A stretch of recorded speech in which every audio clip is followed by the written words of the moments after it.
అన్న నమస్తే. నమస్తే. వాస్తవానికి రాజకీయ జీవితంలో మీరు ఎదుగుతున్న విధానమే కావచ్చు, లేకుంటే రాజకీయాలకు రావాల్సిన ప్రస్తావన గురించి కావచ్చు, ఏ విషయాల గురించి మాట్లాడదాం. ఎందుకంటే రాజకీయంది ఈ పదవులు ఇవన్నీ తర్వాత మాట్లాడుకుంటే ముందుగా ప్రస్తావన తీయాల్సిన ఏంటంటే విద్యాభ్యాసము, వాస్తవానికి విదేశాల్లో జాబు, ఒక మంచి ప్రస్థానం మంచి స్థానం ఉన్నాక కూడా జాబ్ వదులుకొని విదేశాల్లో రాజకీయాలను రావడం ఎలా చూడవచ్చు? యాక్చువల్గా నా బ్యాక్గ్రౌండ్ వచ్చేసి మెకానికల్ బ్యాక్గ్రౌండ్. అవును. తర్వాత నేను ఉద్యోగరీత్యా దుబాయ్ కావచ్చు, యూరోప్ కంట్రీస్ కావచ్చు, అక్కడికి వెళ్ళి ఒక డిజైన్ ఇంజనీర్గా వర్క్ చేశాను. అప్పట్లో 2005 ఆ టైంలో నేను విదేశాల్లో జాబ్ చేసినప్పుడు మంచిగానే ఉండే. కానీ నాకు బేసికల్గా ఎప్పుడు ప్రజలతోని కలిసి ఉండాలి, ప్రజాసేవలో ఉండాలన్న ఒక దృఢ నిశ్చయంతో ఉన్నా కాబట్టి దాంట్లో అంత సాటిస్ఫాక్షన్ అనిపించలేదు. అప్పుడే నేను జాబ్ రిజైన్ చేసి ఒక యువజన కాంగ్రెస్ నాయకునిగా పొలిటికల్కు ఎంట్రీ ఇవ్వడం జరిగింది. మీరు నిజంగా అక్కడ బాగా ఇన్ఫ్లుయెన్స్ చేసినాయి అంటే కొంచెం ప్రజలు ఇట్లా చూడడం కానీ అసలు మనది రన్ అవుతున్న విధానం ఇది కాదు, మనం ఇంకేదైనా చేయాలి అనే ఆలోచన మీకు బలంగా తట్టిన విధానం ఏంటని అసలు బలంగా ఎక్కడ అనిపించింది? అసలు నేను మొదటగా ఫస్ట్ రాజకీయంలోకి వచ్చింది ఒక యూత్ కాంగ్రెస్ లీడర్గా. ఎందుకంటే మొదటి నుంచి కూడా మా ఫ్యామిలీ వాళ్ళందరూ కూడా కాంగ్రెస్ పార్టీ వైపే ఉండే కాబట్టి నాకు వేరే ఆప్షన్ లేకుండే డైరెక్ట్ కాంగ్రెస్ పార్టీ వైపే వచ్చిన. అప్పట్లో వైఎస్ రాజశేఖర రెడ్డి గారు కావచ్చు, రాజీవ్ గాంధీ గారు కావచ్చు, వాళ్ళను ఒక రోల్ మోడల్గా తీసుకొని రాజకీయ నాయకులు అంటే ఇలా ఉండాలి, రాజకీయాల్లో వాళ్ళ ఇన్స్పిరేషన్తో పనిచేయాలని చెప్పేసి నేను కాంగ్రెస్లో వర్క్ చేయడం జరిగింది. మొదటగా యాక్చువల్గా రాజకీయంలోకి వచ్చినప్పుడు ఒక ఇండిపెండెంట్గా సేవ చేయడం కన్నా ఒక పదవిలో ఉండి సేవ చేస్తే ఇంకా ప్రజలకు ఎక్కువ రీచ్ అవుతామని చెప్పేసి ముఖ్య ఉద్దేశంతో మొదటగా నేను యూత్ కాంగ్రెస్ లీడర్గా స్టార్ట్ చేసి గ్రామ సర్పంచ్గా పోటీ చేసి గ్రామాభివృద్ధిలో వస్తానికి అదే అడుగుదాం అనుకుంటున్నాను. ఎందుకంటే గ్రామంలో సర్పంచ్ పదవికి కానీ ఎంపీటీసీ పదవికి కానీ అప్పుడు యువతకి కాంగ్రెస్ పార్టీలో కొంచెం అవకాశాలు తక్కువ అని చెప్పుకోవచ్చు. ఎందుకంటే కొంతమంది కూడా చెప్తా ఉంటారు. కానీ మీరు సర్పంచ్ పదవిలో కానీ ఎంపీటీసీ పదవిలో కానీ వెళ్ళడానికి మీకు దారిని ఎంచుకున్నారా? నిజంగా ఎలాంటి విషయాలు చెప్తారు దాని గురించి? అప్పుడు నిజంగా కూడా యూత్ కు అంత స్కోప్ లేకుండే, కానీ నేను యువజన కాంగ్రెస్ లీడర్ ఉన్నప్పుడే మా గ్రామంలో కొంచెం అందరితో కలిసిమెలిసి ఉండడమే కావచ్చు, గ్రామ అభివృద్ధిలో పాల్పంచుకోవడం కావచ్చు. నేను ఒక యూత్ కాంగ్రెస్ లీడర్ అయినా సరే మా కాంగ్రెస్ పార్టీలో అప్పుడు మాకు అవకాశం ఇవ్వడం జరిగింది.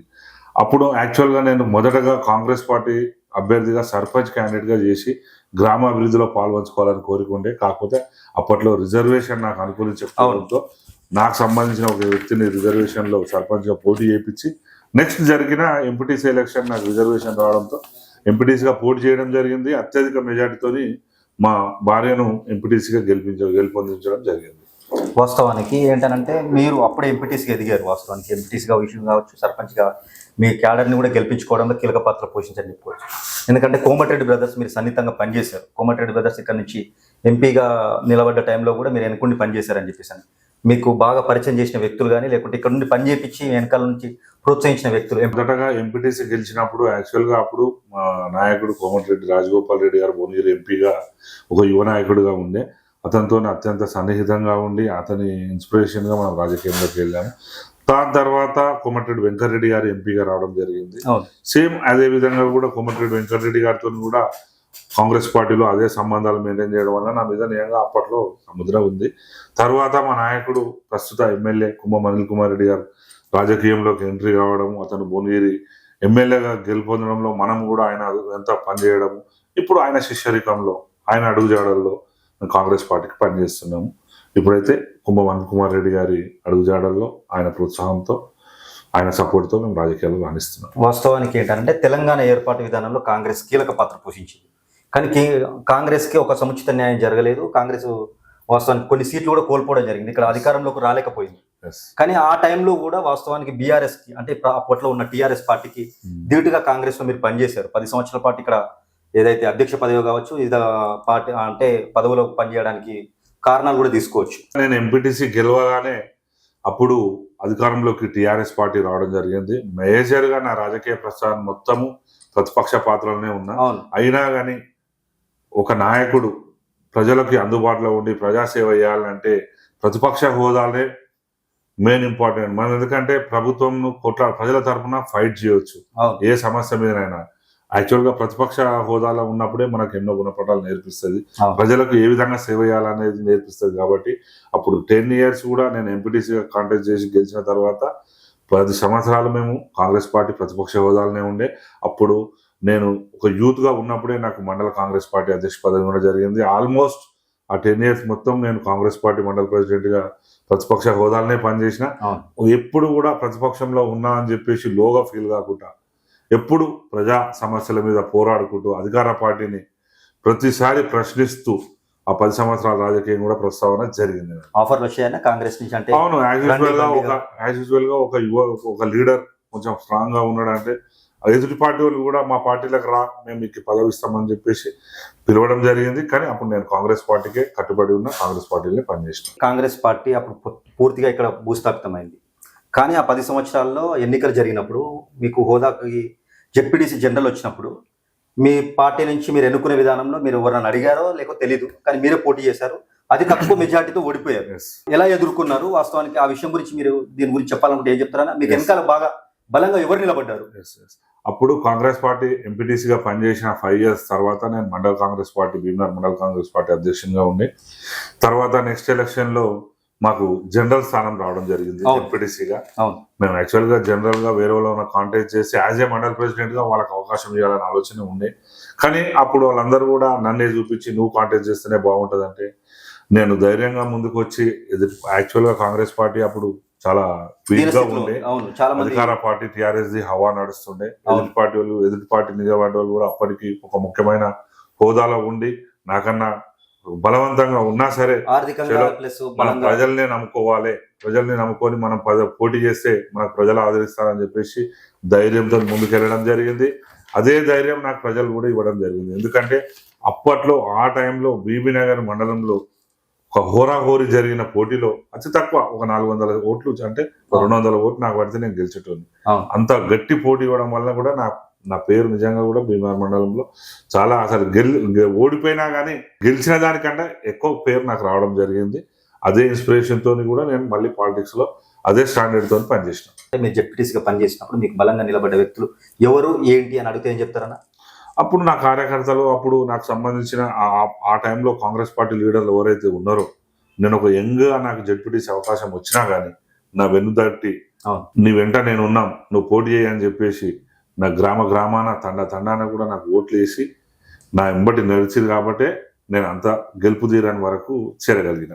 ఒక చిన్న ఇన్ఫర్మేషన్ ఉన్న దగ్గర కుమ్మమల్లి కుమార్ రెడ్డితో సన్నిహితంగా ఉంటారు కాబట్టి, ఎందుకంటే ప్రతి ఇన్ఫర్మేషన్ మీతో ఇక్కడ పాల్పంచుకొని కార్యక్రమాల్లో పాల్గొంటారు, కార్యక్రమాలు చేపడుతూ ఉంటారు. మీ మధ్య ఏదో ఒక సన్నిహితమైన సంబంధం, అంటే ఒక పదవిలో కూడా మీకు హామీ ఇవ్వడం జరిగింది అని చెప్పేసి అని కూడా చెప్తారు.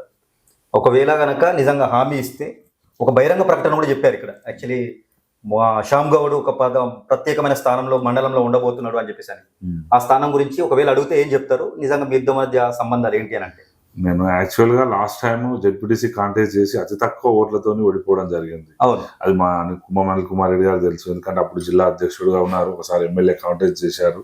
నెక్స్ట్ ఎమ్మెల్యే ఎలక్షన్లు అప్పుడు నిజంగా కూడా కొన్ని బహిరంగ వేదికల దగ్గర రేపు పొద్దున కష్టపడి నన్ను గెలిపియండి, రేపు రానున్న రోజుల్లో శ్యామ్ గౌడ్ కూడా ఒక ఉన్నత పదవి వస్తుంది అని చెప్పేసి బహిరంగానే చెప్పడం జరిగింది. ఎందుకంటే నేను ఆ కాంగ్రెస్ పార్టీకి వర్క్ చేసిన స్టైల్ కావచ్చు, నేను ప్రతిపక్షంలో ఉన్నప్పుడు అతి తక్కువ ఓట్ల మెజార్టీతో ఓడిపోయినా కాబట్టి సారు యాజ్ యూజువల్ గానే నెక్స్ట్ టైం ఆయనకు అవకాశం వస్తుంది, మీరు అందరూ నాకు సపోర్ట్ చేయండి, ఆయనకు కూడా సపోర్ట్ చేయడం అని చెప్పేసి బహిరంగానే చెప్పడం జరిగింది. ఒక విషయము, ఇది కాంట్రవర్సీ యాక్చువల్లీ ఏంటంటే, బహిరంగ ప్రకటన చేయడం వల్లనే నిజంగా కొంతమంది బురదజల్లే కార్యక్రమాలు కావచ్చు, లేకపోతే మొన్న జరిగిన ఇన్సిడెంట్స్ కావచ్చు, దీన్ని ఎట్లా చూస్తారన్నా, దీన్ని మీకు ఇప్పటి వరకు కూడా మీరు ఒక స్టేట్మెంట్ కానీ ఒక ప్రకటన కానీ ఎక్కడ తెలియలేదు.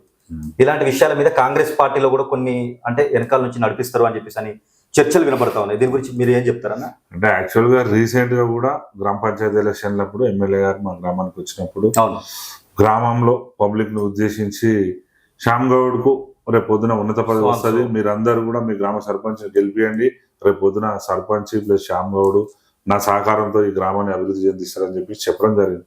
యాజ్ యూజువల్ గా ఒక పదవి గురించి ఒక విధంగా ముగ్గురు పోటీ పడుతున్నప్పుడు 100% గా ఒకరికి వస్తుంది అంటే ఇంకోరు కూడా పోటీతత్వంతో కొంచెం ఉంటది, డిఫరెంట్ గా ఉంటది.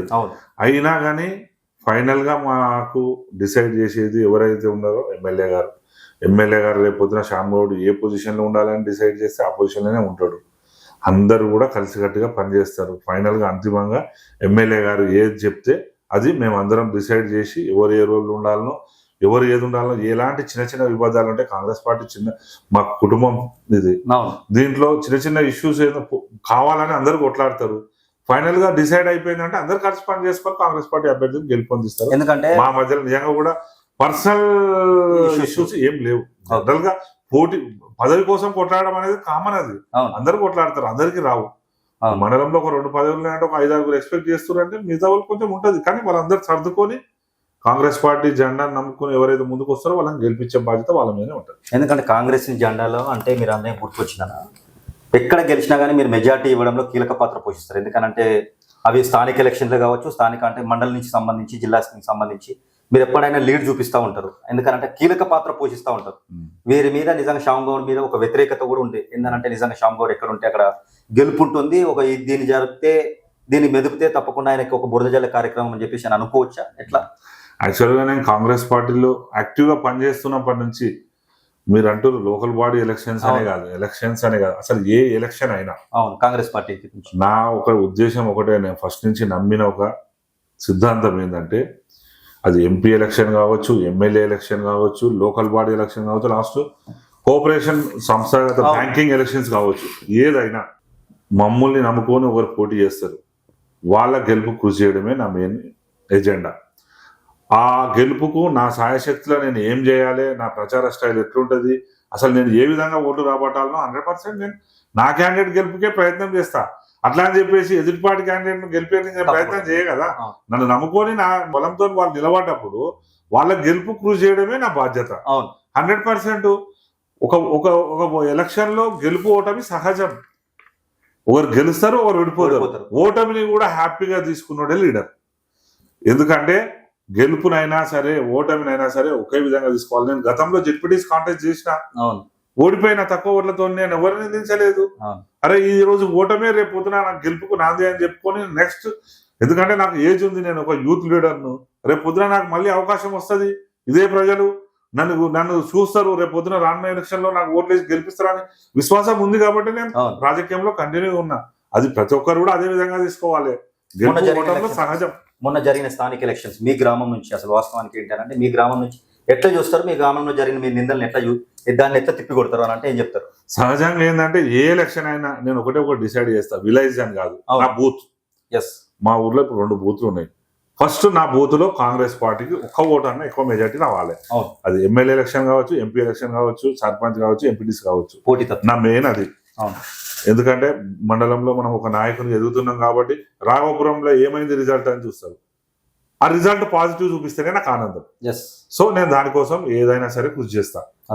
ఇక లోకల్ బాడీ ఎలక్షన్, నేను సర్పంచ్ గా నాకు అవకాశం రాలేదు రిజర్వేషన్ లేక.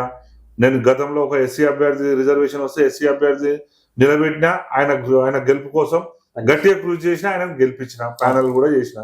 ఈసారి బీసీ వచ్చింది, నన్ను నమ్ముకున్న లీడర్లు నా వెంబడి ఉన్న కార్యకర్తలు ఉన్నారు, అందులో ఒక క్యాండిడేట్ నిలబెట్టినాం.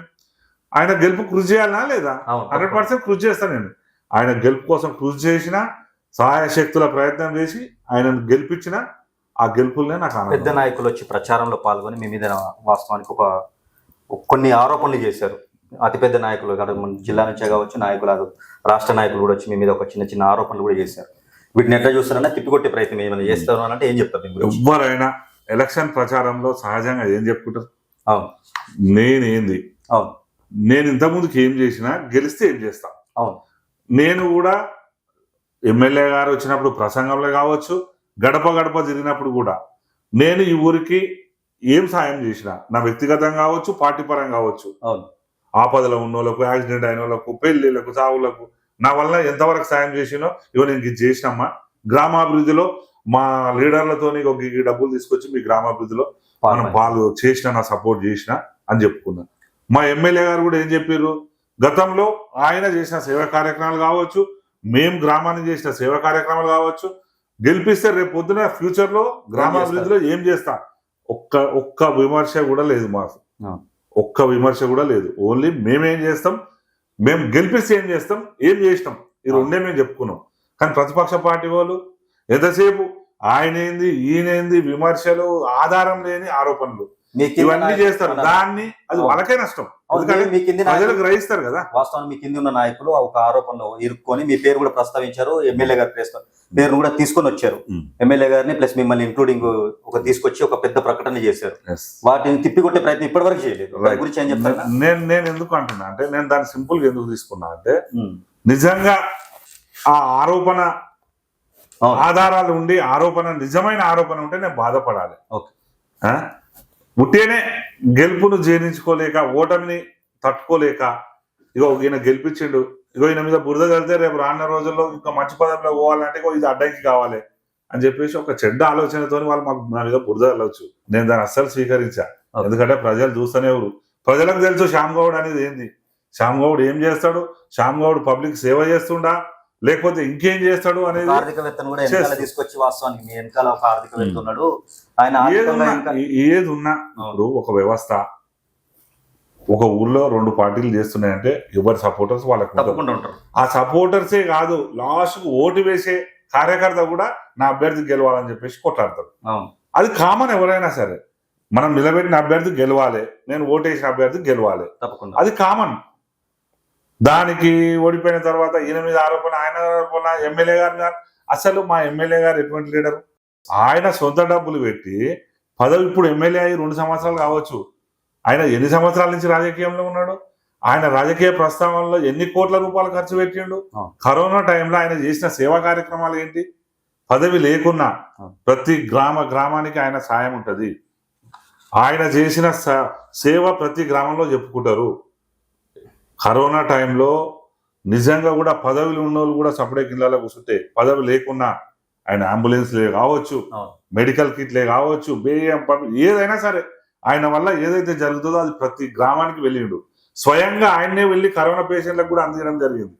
అటువంటి మంచి వ్యక్తి ఆయన.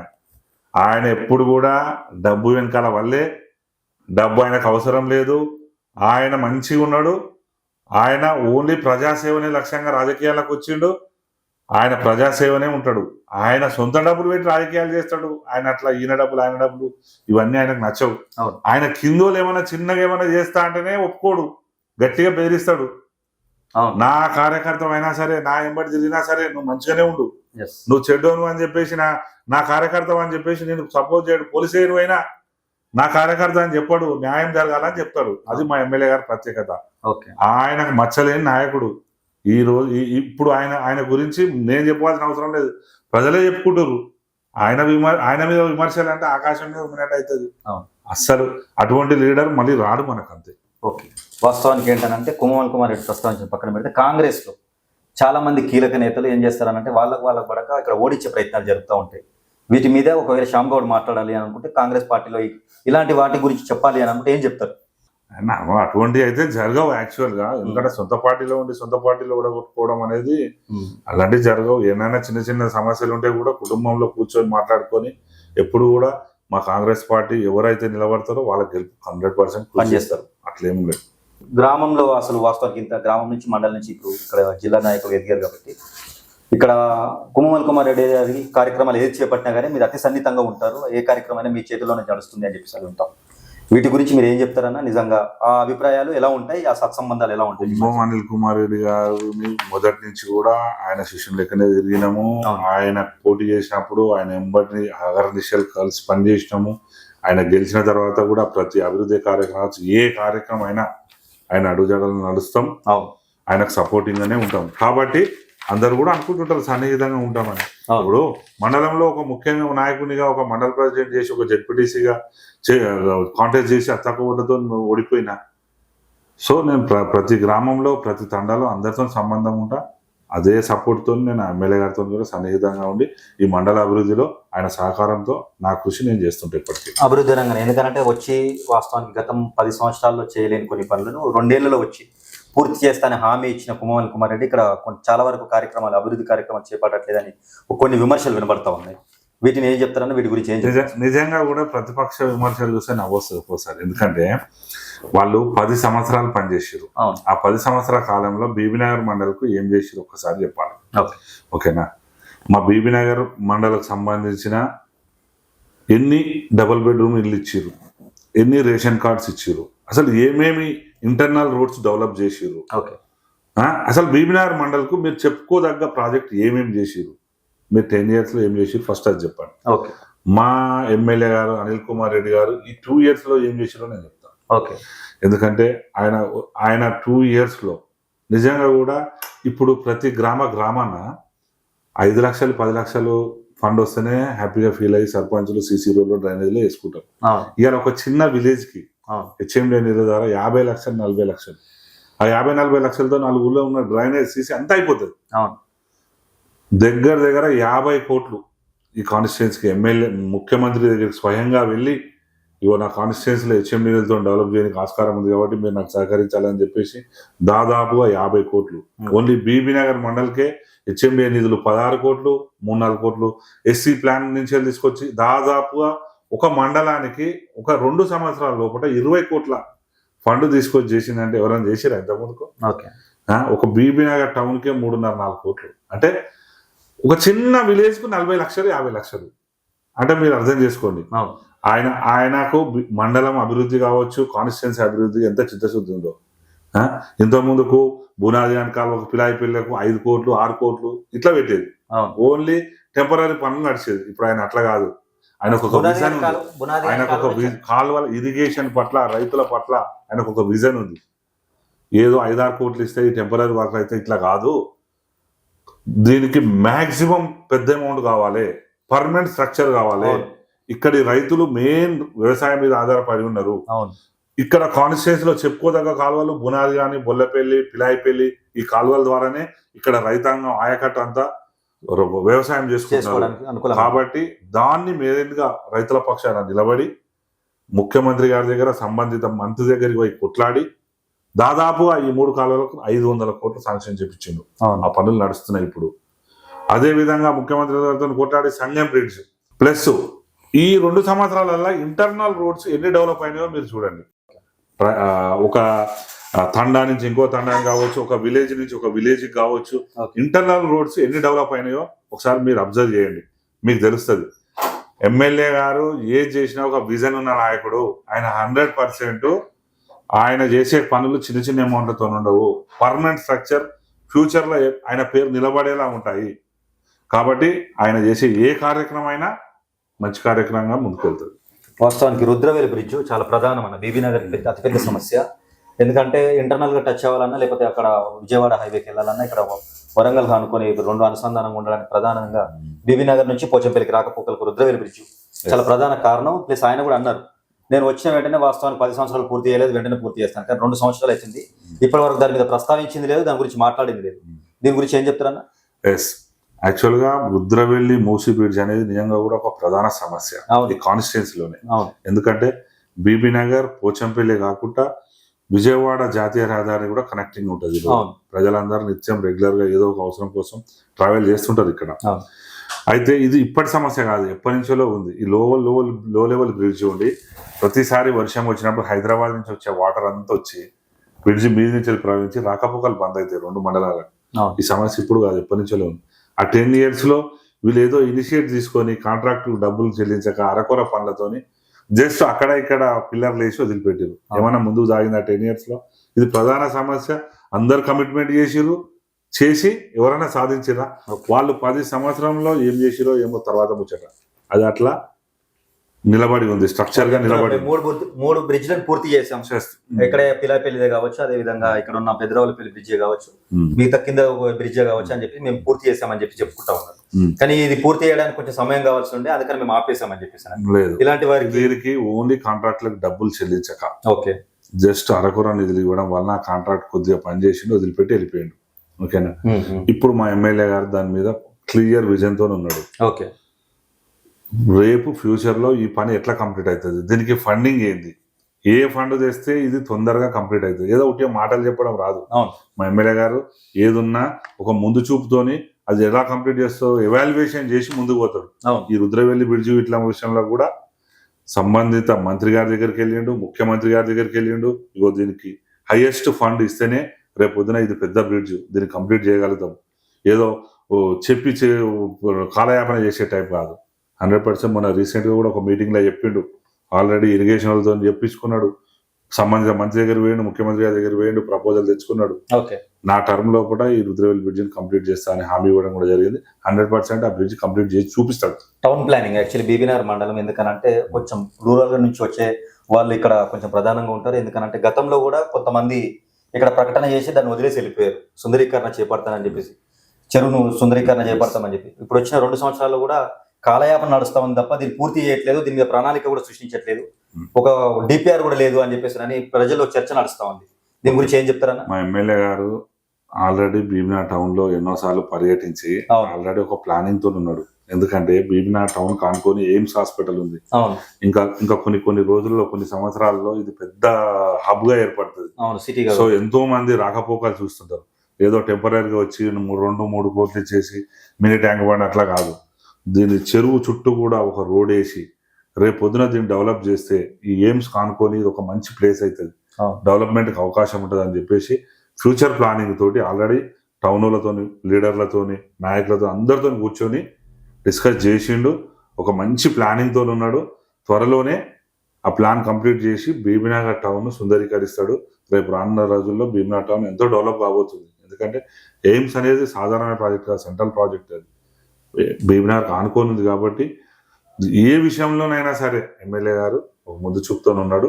భీమినగర్ టౌన్ మంచి టౌన్ గా తీర్చిది. వాస్తవానికి గతంలో ఏంటంటే ఎమ్మెల్యే గారు మహదేవ్పూర్ అంటే దేవాలయాల ప్రణాళికలు, ఎందుకంటే మహదేవ్పూర్ దేవాలయం అతి పురాతన దేవాలయం, దానికి డబ్బులు కేటాయిస్తా అని చెప్పేసి అని కూడా చెప్పుకొని ఇప్పటి వరకు ఆ పనులు ఎంతవరకు వచ్చినాయి, ఏంటి అసలు నిజంగా జరుగుతుందా అంటే ఏం చెప్పొచ్చు? యాక్చువల్గా కాంగ్రెస్ పార్టీ ప్రభుత్వం వచ్చిన తర్వాత ఎందుకో మా ఎమ్మెల్యే గారు నిజంగా కూడా ఆ టెంపుల్కి వెళ్ళినప్పుడల్లా ఆకర్షితులయ్యి ప్రతిసారి కూడా ప్రతి మీటింగ్ లో కూడా మహదేవ్పూర్ టెంపుల్ ప్రస్తావిస్తారు. ఎందుకంటే దానికి ఎంతో ప్రాచీన స్టోరీ ఉంది దానికి. ఎందుకంటే అది అప్పట్లో నిర్మించి కొంచెం పెండింగ్ వర్క్ తోని వదిలిపెట్టిపోవడం జరిగింది. దాన్ని గ్రహించిన ఎమ్మెల్యే గారు ఆల్రెడీ ఈ ఫైల్ ను ఎండోమెంట్ సంబంధిత దేవాదాయ శాఖ మంత్రి కావచ్చు, ముఖ్యమంత్రి గారు కావచ్చు, దీని దృష్టికి తీసుకెళ్ళిండు. 100% ఆ మహదేవ్పూర్ టెంపుల్ ను నిజంగా కూడా ప్రసిద్ధిగాంచిన టెంపుల్ గా తీర్చిదిద్దాలని ఆయన నిజంగా దృఢ నిశ్చయంతో ఉన్నాడు. ఆ వైపు ప్రయాణం కూడా చేస్తున్నాడు. ఇంకోటి రాగానే మహదేవ్పూర్ టెంపుల్లో ముంగట మొత్తం సీసీ అంతా ఓపించాడు కాంగ్రెస్ పార్టీ ప్రభుత్వము.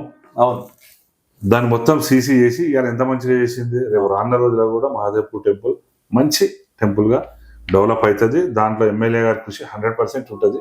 స్థానిక ఎలక్షన్స్ లో చాలా వరకు ఎందుకంటే టౌన్ నుంచి కొంచెం లీడ్ ఇచ్చినా గానీ కొంతవరకు కొన్ని స్థానాలు కోల్పోయారు నిజంగా స్థానిక ఎలక్షన్, సర్పంచ్ ఎలక్షన్స్ లో. దీని గురించి మీరు ఏం చెప్తారని, నిజంగా రాబోయే రోజు ఒకవేళ కానీ ఎంపీటీసీ కావచ్చు, జెడ్పీటీసీ కావచ్చు, ఎలా ఎదుర్కోబోతున్నారు, ఎలా దీని మీద మీరు మాట్లాడాలి అని అంటే ఏం చెప్తారు అసలు? బీబీనగర్ మండలంలో మీరు గ్రహించినట్టయితే మెజార్టీ స్థానాలు మేమే గెలిచినాం, 17 స్థానాలు. ఇండిపెండెంట్ గా గెలిచిన కూడా అంతా మా వాళ్ళే. కాంగ్రెస్ పార్టీ రెబల్సే. వాళ్ళకు అవకాశం దొరకక ఇద్దరు ఫైట్ చేయడం వలన కాంప్రమైజ్ కాక వాళ్ళు నిలబడ్డారు. ఆ ఇండిపెండెంట్ కూడా మాక్సిమం నెంబర్ ఆఫ్ సీట్స్ మా వాళ్ళు. ఎవరు మీ పార్టీని చాలా మంది, కొంతమంది సస్పెండ్ చేశారు, కొంతమంది పార్టీ వీడడం జరిగింది. ప్రస్తుతం అధికారంలో అయిపోయిన తర్వాత స్థానిక ఎలక్షన్, సర్పంచ్ ఎలక్షన్స్ అయిపోయిన తర్వాత కూడా కొంతమంది పార్టీ చేంజ్ అవుతా ఉన్నారు. వీటి గురించి చెప్పాలి, మాట్లాడాలి అని అంటే స్వామిగౌడ్ గారు ఏం చెప్తారు అసలు? అవును, ఇప్పుడు లోకల్ బాడీ ఎలక్షన్లప్పుడు ఒక సీటు కోసం 2-3 ప్రయత్నం చేస్తారు. ఎందుకంటే ఆల్మోస్ట్ కాంగ్రెస్ పార్టీ మెజార్టీ ఉంది, ఒక 60-70% మండలంలో మెజార్టీ ఉంది. ప్రతి గ్రామంలో నిలబడే వాళ్ళంతా మా వాళ్ళే అయ్యారు కాంగ్రెస్ పార్టీ వాళ్ళు. అప్పుడు చిన్న చిన్న భేదాభిప్రాయాలు వస్తాయి. భేదాభిప్రాయాలు వచ్చేసి కొద్దిగా డిస్టర్బ్ కావచ్చు, పార్టీకి వ్యతిరేకంగా చేసిన వాళ్ళు కొందరు సస్పెండ్ కావచ్చు, కొందరేమో పార్టీని వీడడం జరగవచ్చు. అది తక్కువ. వాళ్ళు కూడా మా మిత్రులే, రేపు పొద్దున వాళ్ళు కూడా మా అందరితో కలిసి పనిచేస్తారు. అట్లా ఏం లేదు. ఇంకా పక్క పార్టీ వాళ్ళే మా వైపు చూసి ఆకర్షితులైపోయి రేపు పొద్దున అభివృద్ధి వైపు నడవాలని కోరుకుంటున్నారు. మా పార్టీలు బయటకు ఎందుకు పోతారు? మెజార్టీ వాళ్ళే మా దగ్గరికి వస్తారు. రేపు రానున్న రోజుల్లో మేమందరం కూడా మళ్ళీ ఒక కుటుంబం లాగా కలిసి పనిచేస్తాం కాంగ్రెస్ పార్టీకి. ఎమ్మెల్యే గారి నుంచి ఒక హామీ ఉంది శ్యామ్గౌడ్ గారికి చివరిగా, నిజంగా ఎంపీటీసీ కావచ్చు, జెడ్పీటీసీ కావచ్చు, లేకపోతే ఎంపీపీ పదవుల్లో కావచ్చు, ఎలా ఎదుర్కోబోతున్నారు? నిజంగా శ్యామ్గౌడ్కి ఏ పదవిలో ఇక్కడి నుంచి సంక్షిప్తంగా న్యాయం జరుగుతుంది అని చెప్పి మీరు నమ్మకంగా ఉన్నారు? మా ఎమ్మెల్యే గారు శ్యామ్గౌడ్ ఈ పోస్టుకు సెట్ అవుతాడు అంటే నేను ఆయన ఆదేశాలను చేసి ఏదానికైనా రెడీగా ఉంటా. అది ఆయన ఫైనల్ డెసిషన్. ప్లస్ ఇంతకుముందు గతంలోనే ప్రజలను నమ్ముకొని నేను బరిలోకి దిగడం జరిగింది. ప్రతి గ్రామాన తండాన కూడా ఇప్పుడు అప్పటికన్నా గతంలో కన్నా ఈ 5 సంవత్సరాలు నేను వాళ్ళందరికీ దగ్గరగా మూవ్ అయినా కాబట్టి ప్రతి తండాలో కూడా నన్ను గుర్తుపట్టేటోళ్ళు ఉన్నారు. ప్రజలను అందరినీ నమ్ముకుంటా, ఓకే. ప్రజలను నమ్ముకొని అందరి గడప గడపకు పోతా. లాస్ట్ టైం తక్కువ ఓట్ల మెజార్టీతో నడిపోయినా కాబట్టి ఈసారి నన్ను ఆశీర్వదించాలని కోరుకుంటా. నాకు ఇది అదే అని ఏం కాదు, మా ఎమ్మెల్యే గారు ఏది ఆదేశిస్తే దాన్ని శిరసావించడానికి నేను సిద్ధంగా ఉన్నా. బీబీ నగర్ మండలంలో కాంగ్రెస్ పార్టీ చాలా బలంగా ఉంది. రేపు రానున్న రోజుల్లో మెజార్టీ ఎంపీటీ స్థానాలే కాకుండా ఎంపీపీ జెడ్పీటీసీ కూడా మేము కాంగ్రెస్ పార్టీ జెండా ఎగరేస్తాం. మా మండలే కాదు, మా ఎమ్మెల్యే గారి వాళ్ళ సారథ్యంలో ఉన్న 2 మున్సిపాలిటీలే కావచ్చు, 4 ఎంపీపీ జెడ్పీటీసీలే కావచ్చు, కాంగ్రెస్ పార్టీ జెండా ఎగిరేసి కాంగ్రెస్ పార్టీ కంచుకోట భువనగిరి అని చెప్పేసి రేపు రానున్న రోజుల్లో నిరూపిస్తున్నాం. ఇది పక్కా తథ్యం. థ్యాంక్ యూ అన్న, థ్యాంక్ యూ సో మచ్. విలువైన సమాచారం చెప్పారు. నిజంగా వాస్తవం మీరు కూడా గెలవాలన్న నుంచి నేను కూడా కోరుకుంటాను. థ్యాంక్ యూ సో మచ్ అన్న.